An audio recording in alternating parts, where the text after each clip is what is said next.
What is true greatness? It's a really big question. It's been asked throughout history.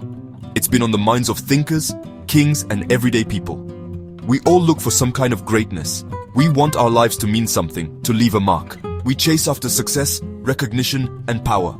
We build monuments to what we've done, things you can touch, and things you can't. We often measure our lives by what the world tells us is important, without even realizing it.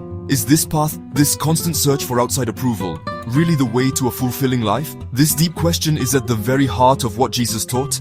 He always asks us to look deeper, to question the ideas that society presents as absolute truths.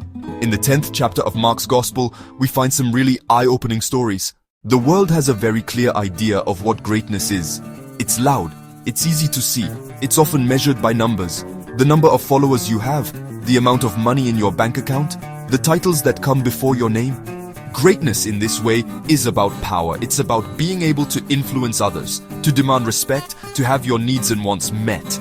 We see it celebrated everywhere, in our news, in our business world, in our political systems. The person at the head of the table is seen as the greatest, the one who gives the orders, who makes the final decision, who holds the future of others in their hands.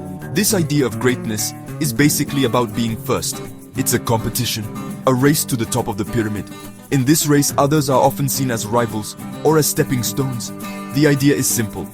For me to win, someone else has to lose. For me to be lifted up, someone else has to be brought down. This creates a world of constant effort. Jesus comes along and offers a completely different way of thinking, a total flip. He says that in his kingdom, things are upside down. Whoever wants to be great among you must be your servant, he tells his followers. Humility, in Jesus' teaching, isn't what we often think it is. True humility is about thinking less of yourself. It's a quiet confidence that lets you see and value other people.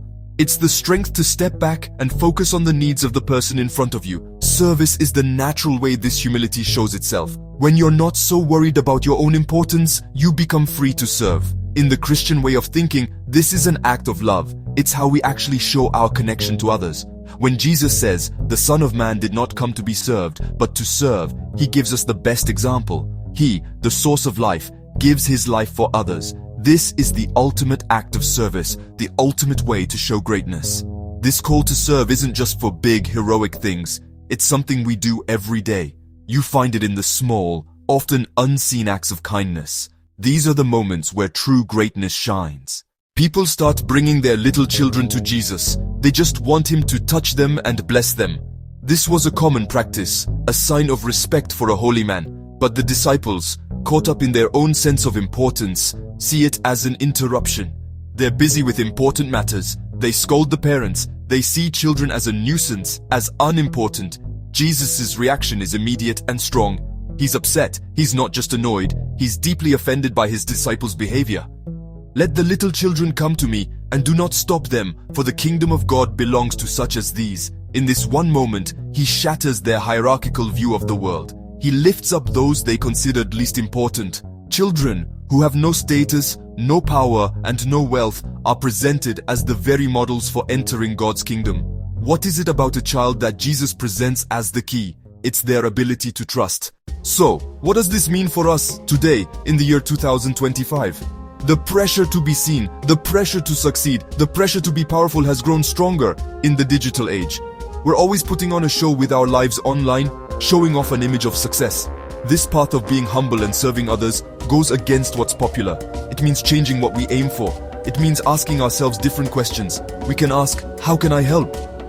It's about bringing the spirit of service into our daily actions, in our families, at our workplaces, in our communities. It's a chef who cooks with love, a teacher who guides with patience, a leader who helps their team grow. The choice to listen more than you talk. The choice to celebrate other people's success instead of feeling jealous.